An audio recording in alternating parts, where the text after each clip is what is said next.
Ready? Yes, sir. All right. Good evening, everybody. I call to order this work session of the New Kent County School Board on March 17th, 2025. I will note that Mr. Vaught, one of our members, is out today for personal affairs. Ms. Davis, will you please call roll? Mr. Pagano. Present. Ms. Cunha. Present. Ms. Dombrowski. Here. Mr. Reimer. Present. Okay. Pledge allegiance. Pledge allegiance To the flag of the United States of America and to the republic for which it stands, one nation, under God, indivisible, with liberty and justice for all. All right, our first item on the agenda is the public hearing, public comment on the superintendent's fiscal year 26 proposed budget. Mr. Davis, checking to see if we have anybody signed And up. we do not have anyone signed up for commentary, so moving on. New business, we've got healthcare renewal with Mr. Matt Davis and Miss Allison Anderson. Guys, if you had the opportunity to meet Mr. Davis, he is our representative from the GRIP. He's amazing. He makes healthcare easy for us. And so I have asked him to give you a brief look at what we're going to be offering this year. So thank you, Mr. Davis. Thank you, Ms. Anderson. Good evening. Thank you guys for having me in. So we have good news. This may be the quickest presentation ever. Glad to answer any questions you may have. But if you go into the presentation or follow the screen, we're going to start with our claims experience. So keep it in mind that one thing real quick is we are changing the plan year effective date. So we're moving from an October to changing to this year, October to July, and then renewing every July after that. So it's a short plan year. But so far, year to date, you are running well. This is what we call our monthly rolling report, and it shows you a lot of data here, but what's important is medical is down about 13.5%, pharmacy's up a little, bit at 24%. But overall, in the lower left-hand corner, you're running at about $125,000 surplus through January, which is pretty good.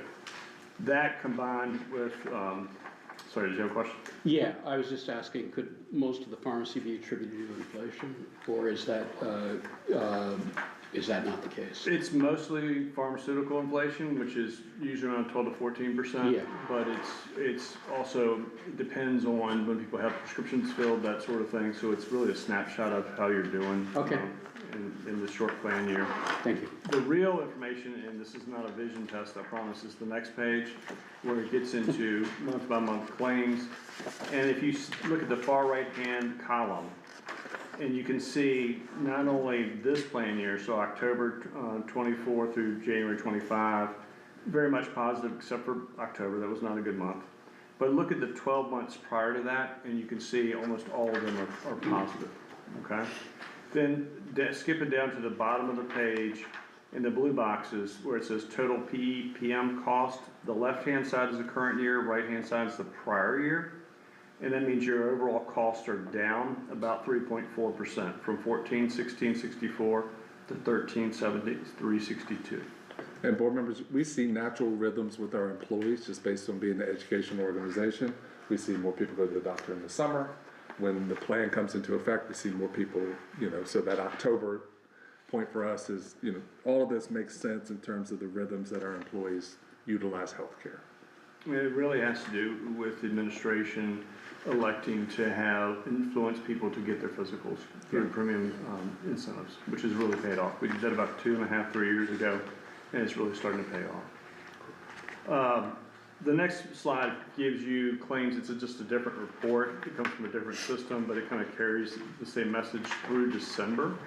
And looking at the bubbles on the right-hand side, you can see actual versus budget. We're under budget through December at 48,000. Medical spend is about flat, right? 665 to 666, and pharmacy's up quite a bit. But nonetheless, even then, we remained under budget. What we keep an eye on in the lower right-hand corner is you have 15 claimants that are at least 50% of the specific deductible. So the specific deductible is the reinsurance amount over $125,000 that Anthem as your reinsurer picks up. And we just keep track of people that reach 50% of their 62.5, so.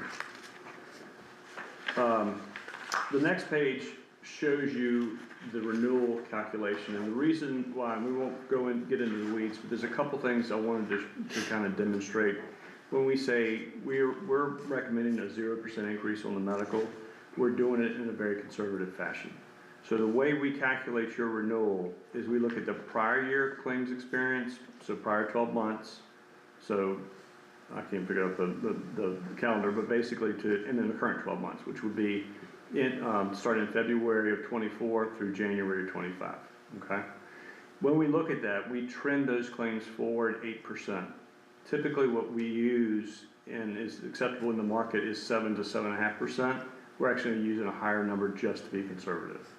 The other thing that we're doing is we're blending the prior period to the current period, 20% in the prior, 80% to the current, and that actually increases your renewal a little bit. And we do that to level out any spikes in utilization. So that's also very conservative because you can see it kind of hurts you a little bit there. And then, I'm not gonna get into the other details, but basically we use very conservative numbers for your reinsurance renewal, both on the specific and the aggregate, and that is showing a 0.7%. So that being said, we would propose keeping the renewal flat, which is illustrated on the next page. There's only one benefit change, and that's page 6. There's only one benefit change, and that's highlighted in red. That's the high deductible health plan deductible going up because the IRS mandated it. So, and it's only going up $100 per employee, only $200 per family. The next page gets into the dental renewal, and there's, again, you're running a surplus there, about $7,000, give or take. And that, the only change is the admin costs are going from $585 per employee per month to $607 per employee per month. But we can still keep the cost at 0, and that is employee paid completely.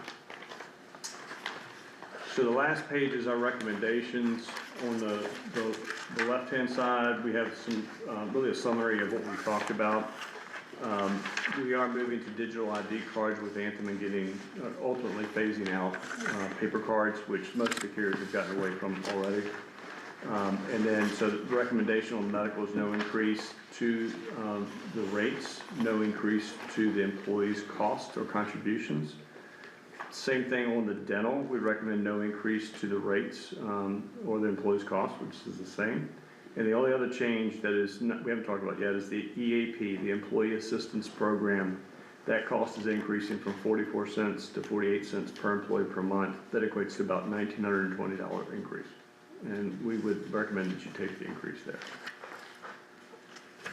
So, any questions? And board members, my colleagues in surrounding places are seeing double-digit to 20% increases in healthcare. So I think some of the smallest that I've seen is around 8%. So for us to come forward with some raised information, which we'll talk about in a minute, and then to have the 0 healthcare increase, I think is incredible. But it's a testament to great teamwork. So we thank Matt Davis and his team, and then Haney Allison and their team. We need a lot to make this happen and make a lot of adjustments along the way. This was not our story 2 years ago, 3 years ago. We had some really tough years, and we made some changes and made some hard decisions to get to this point. So very proud of that work, and just wanted to update you.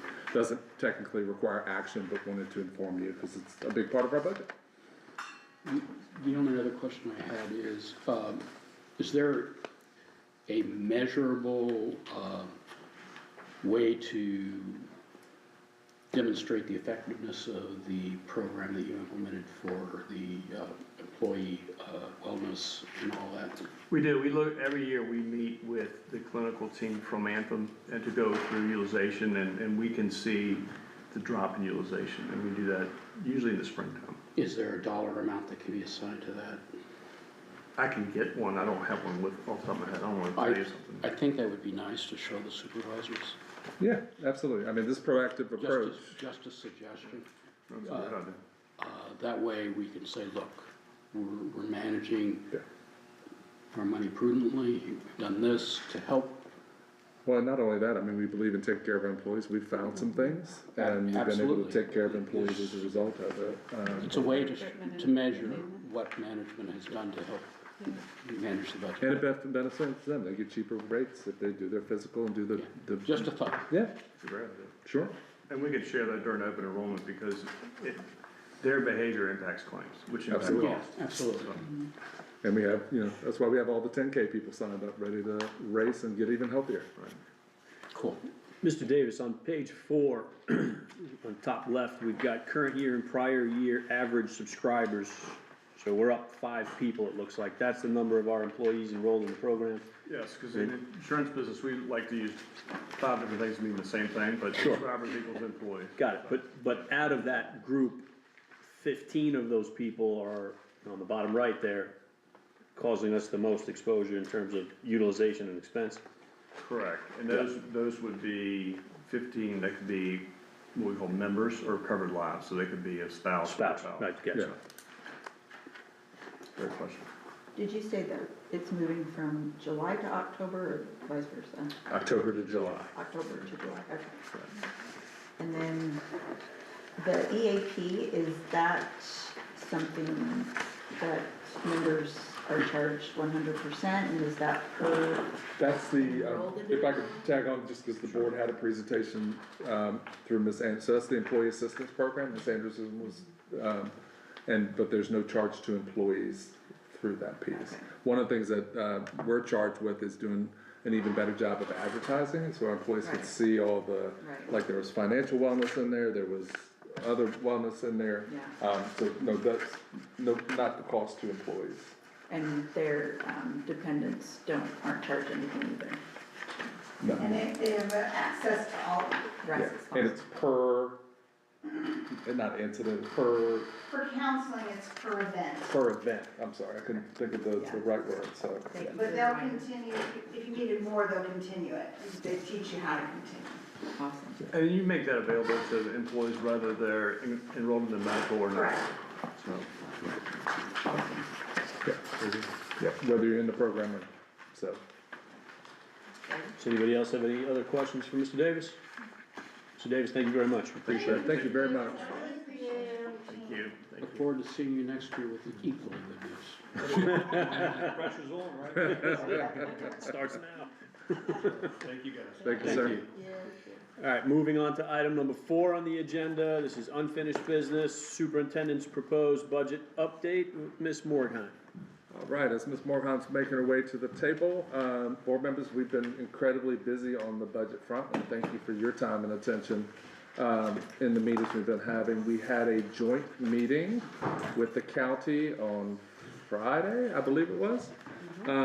Mr. Hathaway also revealed his proposed budget last Monday night, so we have greater clarity on the county side of the funding.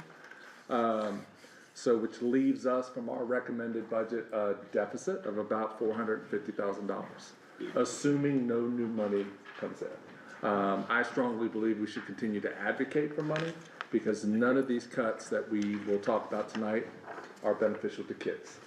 And that's our bottom line. It's not beneficial to student achievement. And I say that even from the lens of the maintenance technician.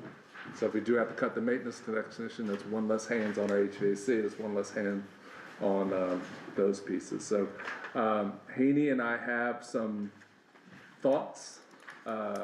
April 16th, we're scheduled for the second official read of the superintendent's budget and proposed approval, not adoption.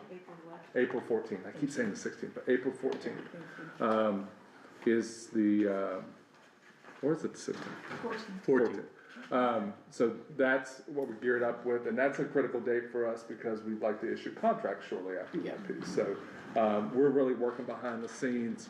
So we just kind of wanted to update you where we are now and some paths forward while we continue to advocate for additional local funding. So, how's that, Hank? That's great. All right? So we just, at the top of this page, you'll see a chart basically that shows what was included in our recommended budget. And you remember us speaking towards the 1.4 in additional state revenue. We feel really good about that total that should hopefully not change, knock on wood. The local amount that we put in the budget was 1.2 million. In the county recommended budget that is currently being reviewed by the Board of Supervisors, the recommendation is $450,000 less than that for the county transfer. So that would be $750,000. So basically our task today is to walk through what would that look like for us to be able to balance our budget. So what we've done here at the bottom is included potential reductions. So basically a menu of items to consider, and I have the cost of each of those items listed beside it. And for any listeners, you know, basically this is a list of all of our new positions that we had included. We had talked about the $427,000 slide of new positions at our last meeting, knowing that if we needed to reduce it, that would be impacted.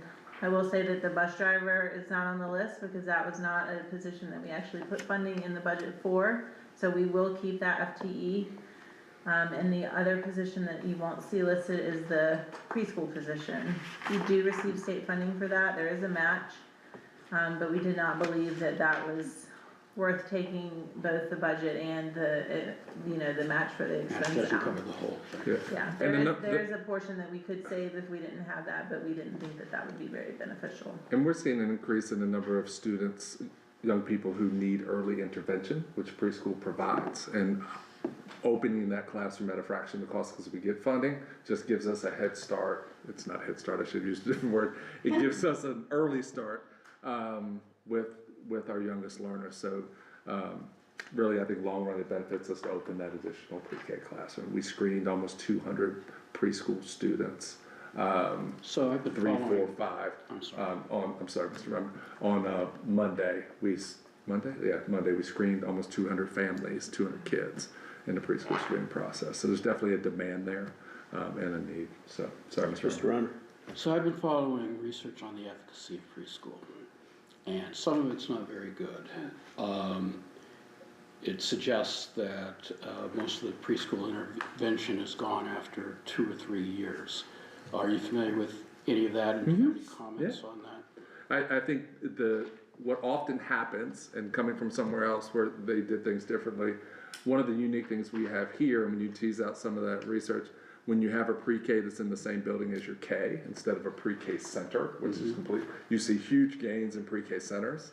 And then when they transition to the K-5, you do see that decline. What we've really worked hard on is to have, and now we have it at all 3 elementary schools, is to have that pre-K near that kindergarten with that kindergarten. That piece gives us that, I think, advantage on it. But yeah, no, definitely have seen that, and I think there's some contributing factors that we can mitigate related to that.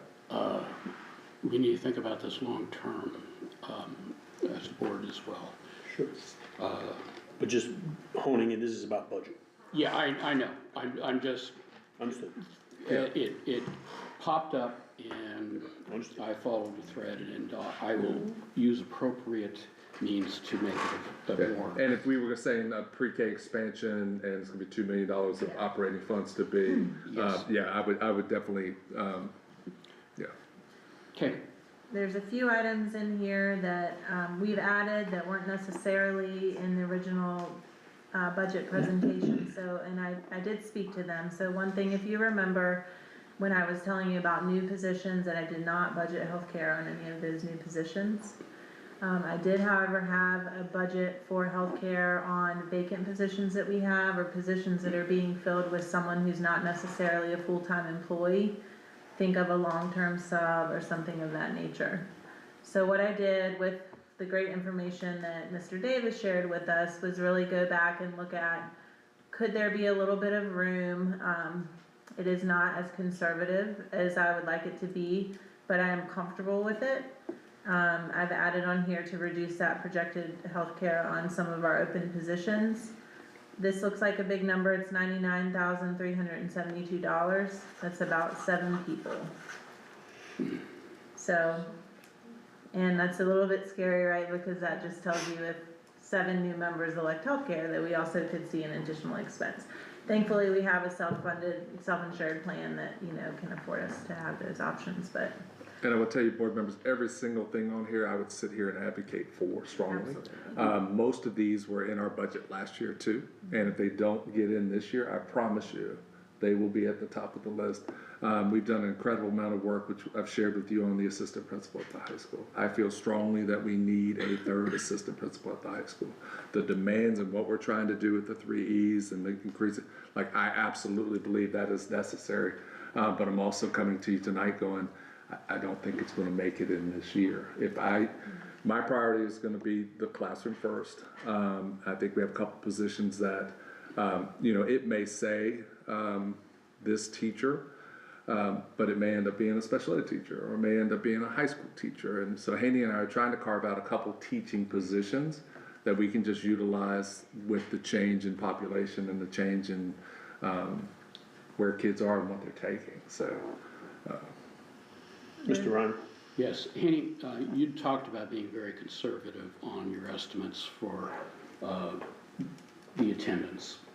And I wanted to speak on that item as well. Then I'll wait until you. So what Mr. Reimer's references, we have a note in here to increase our ADM to 3,510 students, which originally in the budget we had 3,500. This is pushing on it a little bit. Honestly, when you're sitting down and having a conversation of not having any new positions in your budget for next year, it is very concerning, because we all know that something is going to come up. So with that being said, 10 students, we'll probably make that.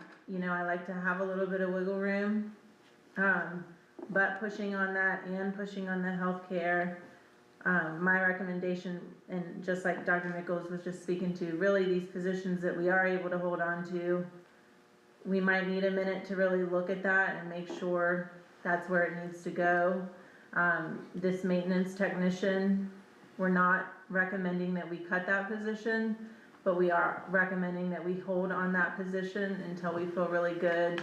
That is a position that we could hire mid-year, and that would be, a $25,000 savings that could potentially be used for something else. Teachers, you can't really hire mid-year, it doesn't really work to find the best, but maintenance, you certainly can.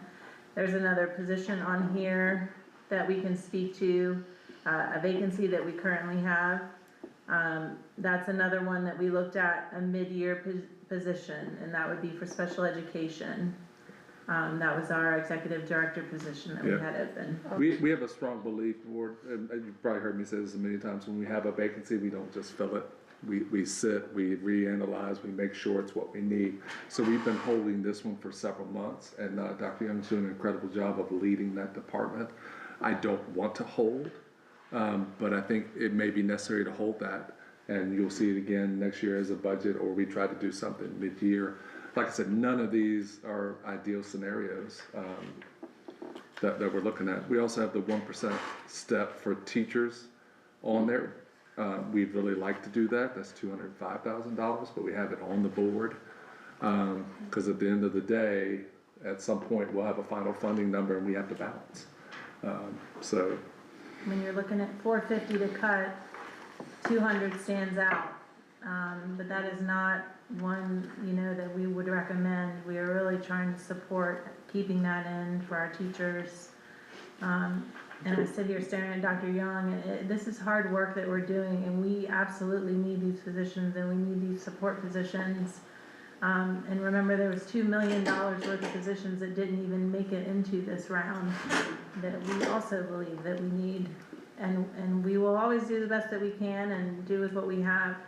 This is tough. This is tough. Good ADM. Back to the ADM again. Like you, I'm concerned about that. I'm also concerned about the composition of any additional student, because the age that they come in at and whether or not they require special ed would make a huge difference on the budget. Do we expect most of these to be young kids? So what's the increase in it? We have No means of predicting. That's just, so we think the kindergarten class, just based on live births and the rate that we get kids, will be a little larger this year than previous Because if kindergarten. they're high school kids, it will have less of an impact Oh, because the we- class sizes yeah. aren't as Yeah. Yeah, fixed. there are some years that we have I think 2 years ago. Our ninth grade classes will typically grow year over year, the cohort and the percentage, and then we will usually lose more of the sophomores and juniors. But it's pretty evenly spread throughout Okay. K, 8 during the year, folks moving in. Just trying to think about it. Yeah. Yeah. The biggest change is usually the birth rate and the number of kids that are coming into kindergarten, Yeah. which is booming. Yeah. So the next 3 or 4 And years. of course, those require small class sizes. Right. Yeah, the smallest, yes, Yes. yes, one, of general. And that is one thing that we talked about, Mr. Reimer. I do have in my head that we might need a position for elementary Yeah. school That's kind kindergarten of what I was potentially. going with this. Just but growth somewhere We'll work across to the try three to move it from schools. somewhere, but if that does have to happen, we have to have some Contingency. contingency. And Yeah. I'll remember also one of my first statements to you this budget season was that I hope to build a contingency into our budget this year, but we're not able to do that. Okay, thank you. Yep. Ms. Morgan, can you address the 1% step again? And maybe I misunderstand this, but that's on top of the 3% raise, right? Yes, So sir. teachers would still get a raise. Yeah. Correct. It's just not the additional 1%. Right, so if we did, the way that we have it now built in the budget is that the whole scale moves up 3%. Right, And then the teachers get a step, and that would be a 4% raise. got it. Folks that are on the top end of the scale would not get that additional 1%, but they would see a 3% raise. If we were to put that on the table as a reduction, it would be a 2% adjustment to the scale, and then they would get the 1%. So they would still get the 3% that other staff members would be getting. They just wouldn't get that additional 1%.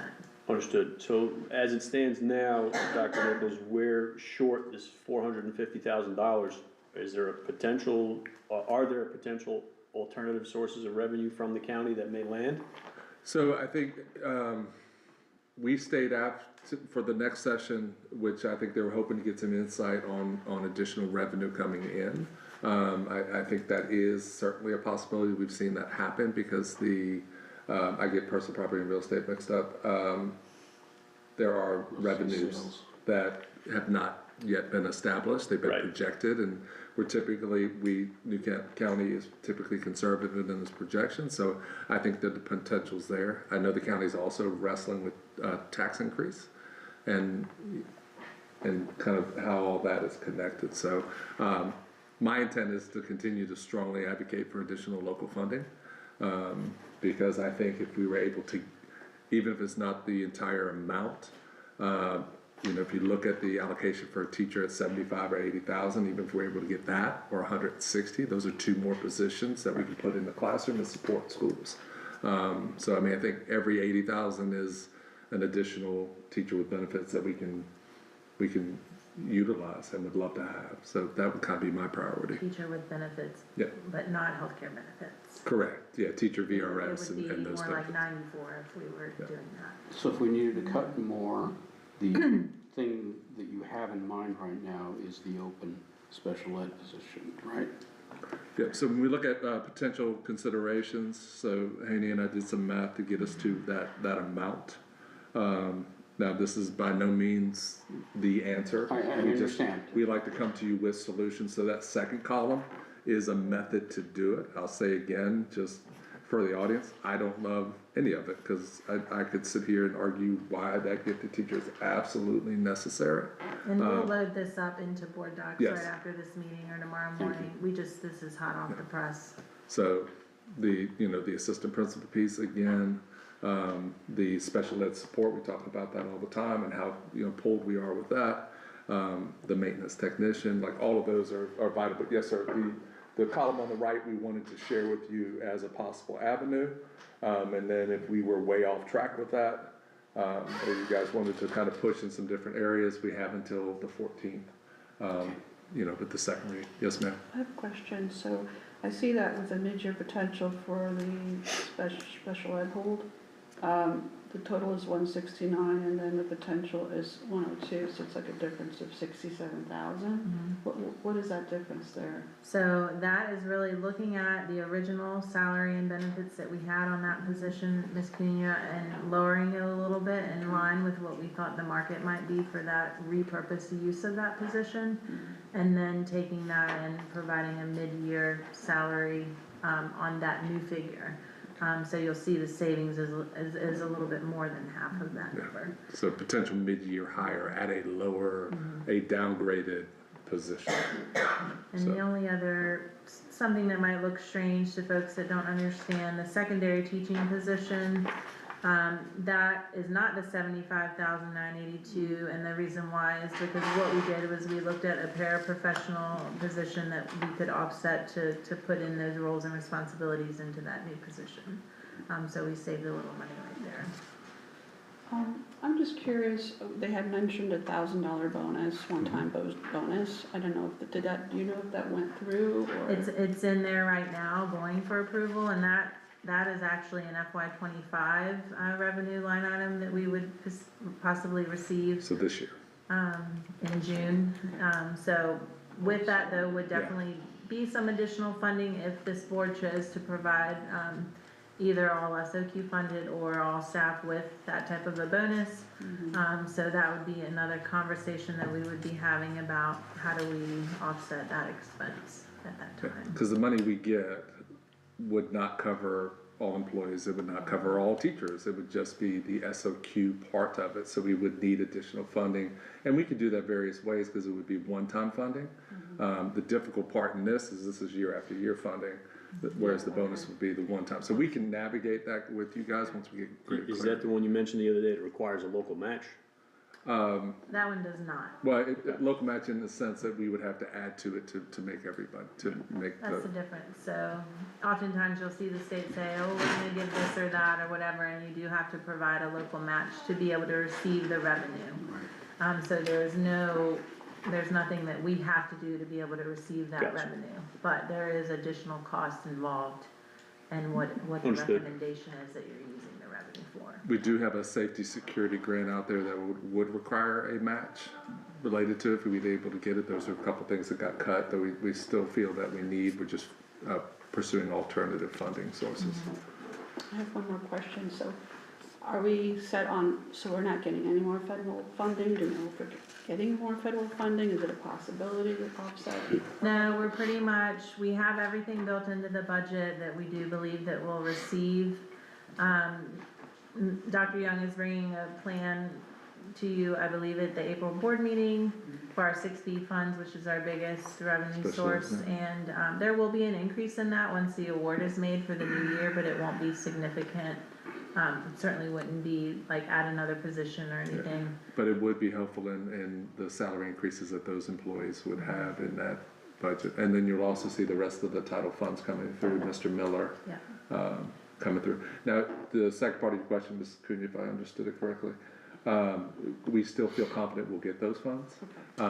So from what I understand, even if the Department of Ed was to completely be dissolved through Congress, that would take quite some time. Even to like end of like December 2027. So for next year, we feel confident in the federal funding piece. After that, we'll kind of see, but we'll take it 1 year at a time. Title VI-B is where we have the most employees, special ed. So that's probably the biggest worrisome part for me. And this, just a reminder, is a budget where we no longer have ESSER grant funds. The divisions are dealing with, we were very smart in ours and didn't offset the staff part, so we have less of a cliff. But I will tell you, the flexibility that we had with those grants, we're desperately missing that right now. So, when we talk about contingency and flexibility and projects that you could do and support for teachers. We were able to do like school supply support for teachers in the beginning of the year. It was absolutely beautiful. We have no mechanism to do that other than operating now. And you see how tight operating is. We're still gonna try. We are. We're not giving up. But you guys know how it works. If you do something, even if you say it's one time, and it's gonna be great if we're doing it, and folks are gonna want it again, and I don't blame them, you know, so we're gonna try to make that work, but it's tough. There's no room in the budget for something like that, but maybe with savings and, conservative use of our funds during the year, we're able to squeeze that out at the end of the year. So what would the removal of the STEM teacher, would that have an impact on other teacher needs?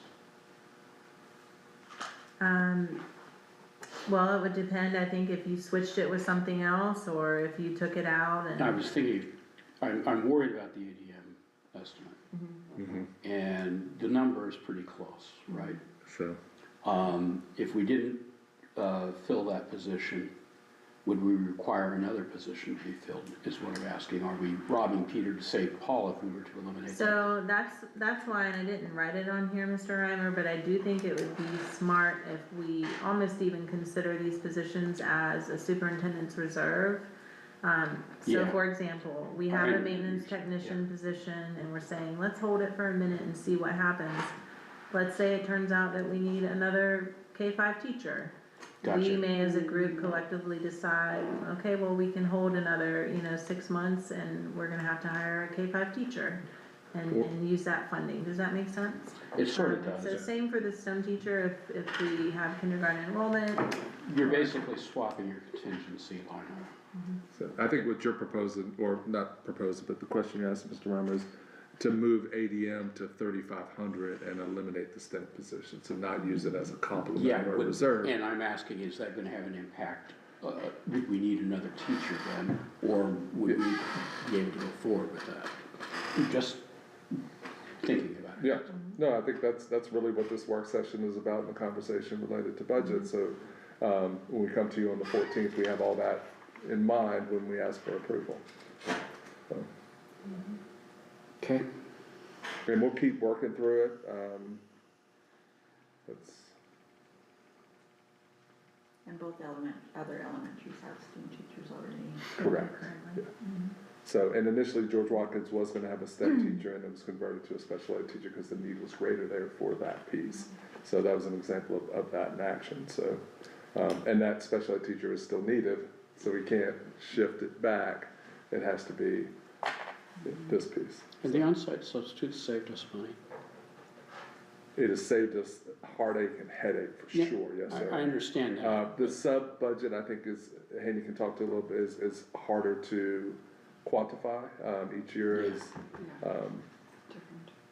I'm trying, it's a tough one. yeah. No, Well, you and know what I'm thinking. Yeah, absolutely. I mean, I'd probably sit here and advocate that we had then we five had more. another one to each That's of kind them. of Yes, sir. where I was thinking.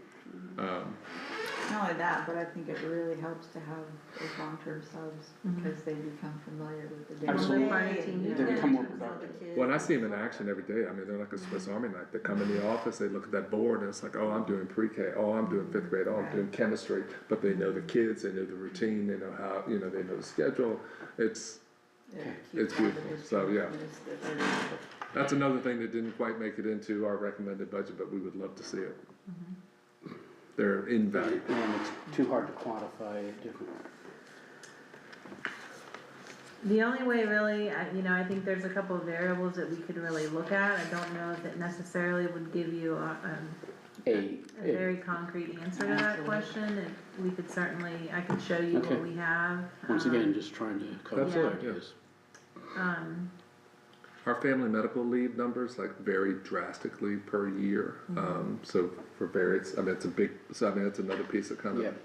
sometimes those, school-based subs end up in a long-term sub position because they're so fantastic. And when it's a critical class, you'll put them in there and then you'll go back to daily sub piece. But it is something we're trying to quantify too, Mr. Romer. Okay, thank you. Yes, sir?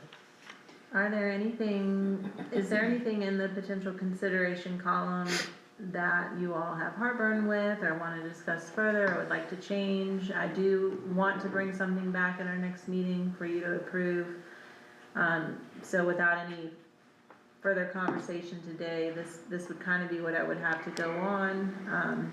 We can certainly make those changes potentially in that meeting and with those conversations. I just would need to be presenting a figure to you, and so the only figure on here that would really change significantly what our budget total was would be the increase in ADM. Right. If we're not looking at doing that, really it's just these reductions that are gonna equal $450,000. Cause what I would do here with the extra $6,360, that would go back into our contingency line. When I say contingency, that's our textbook transfer line. which has already taken a little bit of a hit in trying to balance the budget, but that money would go back into that line item. And there's really no other possibility for the step for teachers. The scale adjustment, Well, somewhere in a happy medium we there. it's in right now, Yeah, so we don't have it in the potential consideration for I know. cuts. There is not an option for the 1% because that is something that we've solved. The only other option would be to do like a 2.5 with the scale adjustment. So you get 3.5, so maybe you save like $100,000. But that's really what we had originally, what we really wanted to do was the 3% with the step adjustment.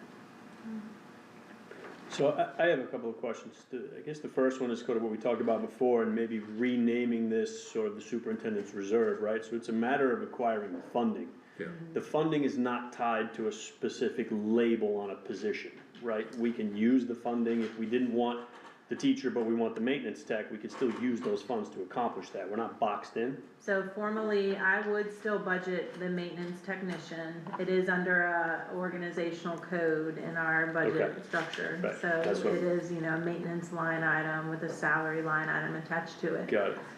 But there would be an internal transfer that we would make. If the decision was made, let's use that as an elementary teacher position, we would then transfer that funding into the elementary education line. So there is a specific line item, but we have a way to, Yes, sir. To use it. flexibility to maneuver Correct. around that if we needed to or Does decided to. that require Okay. board action, or could you do that yourself? No, we would be able to do that internally, just because it is a salary and benefit line item. If we went in between, departments or, between salaries and non-salary type, Then it would. funding, then that would be something that would have to also go to the board of supervisors. But it also does come to you guys, through personnel. So let's say we did that and we would come and say, we're recommending this teacher be hired.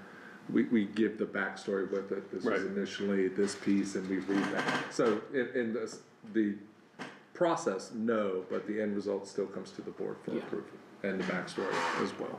But my second question is, as it relates to the assistant principal, so this would in effect be the third principal role at the high school. And I'm not saying we don't need it or we shouldn't have it, because I'm sure we certainly do. Yes, sir. But is that something that can be looked at to say, at least for this year, instead of that 106 going to a second assistant principal, that could be used as a position and a half, right, elsewhere?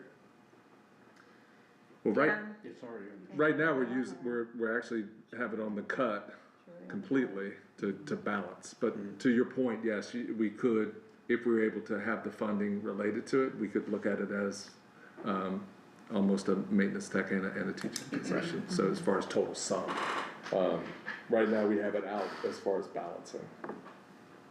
Got it. And, Yeah. right, and Dr. Nichols spoke about if we could get $80,000 more dollars, maybe a new teacher, 40,000, maybe a new paraprofessional, so any little bit that we can get, we'll piece together, we will find a way to use it effectively. Well, we But made if we are able to fund the assistant principal or the gifted teacher, that would impact the line on the healthcare for open positions as well, right? Yes, so I would still say that I would not, budget for healthcare for those positions if we added them, if we were able to Even get them if- back in the budget. Okay, I would feel okay knowing I do still have healthcare because there is a on. potential that there's have a spouse that has healthcare. Correct, and that's what I normally would budget, Mr. Reimer, is an employee plus spouse. So it could be more if they elected employee plus family coverage.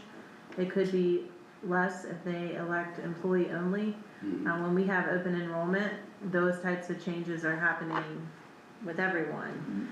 We Right. have no way of knowing, So- if. But this some- is an estimate of that, yeah. Sure, Yeah. but I do feel good about, what I have in the budget to cover that. Okay. And I feel comfortable, again, I don't love it, if our healthcare was in a different position right now, I maybe wouldn't be suggesting it, but I'm not gonna ever put anything on a list that I can't stand behind. Okay. I have one more question. Please. Ms. Haney. If you remember the slides, you had a school grant category, and there was a section that was labeled miscellaneous expense. And I noticed that it went up quite considerably this year. Yeah, so that's a new line item that we added. What happens and what has happened recently in the past few years is that we will get awarded grants, a new grant. And so if it's not in the budget, we have to appropriate that funding so that we're basically, we're not just saying, oh yeah, sure, whatever. So that's a line item now that's in the budget that we could transfer so that we could appropriate those funds as a new grant. So let's say we got the security grant for funding for new school security officer positions.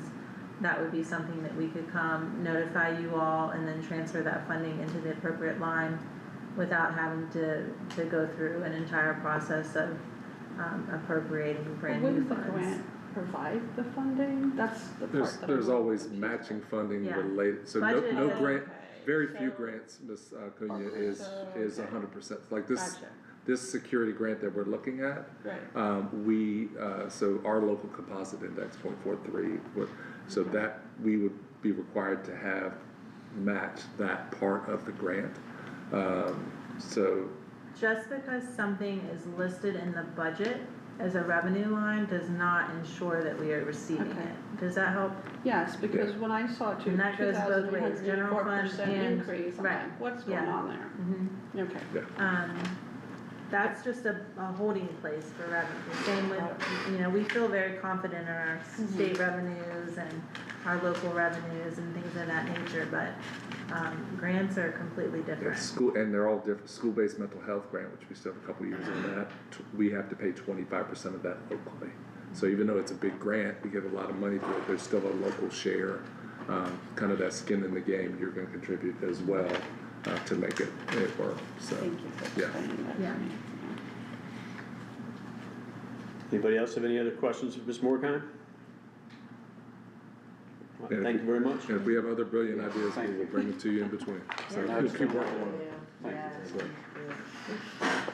if you see smoke coming from the building, it's just us trying to balance this thing out. The wood's burning. Yes, sir. All right, we are now moving into the closed session portion of the agenda. Do I hear a motion to go into closed session pursuant to section 2.2-3711A2 of the Code of Virginia for discussion and consideration of student matters, to discuss the student candidate applications for the student school board representative? So moved. Second, I second. Ms. Davis, if you poll the board, please. Mr. Reimer? Aye. Ms. Dombrowski? Aye. Ms. Cunha? Aye. Mr. Pagano? Aye. All right, we are now in closed session, so all parties that should not be in here, have a great evening. Thanks for coming.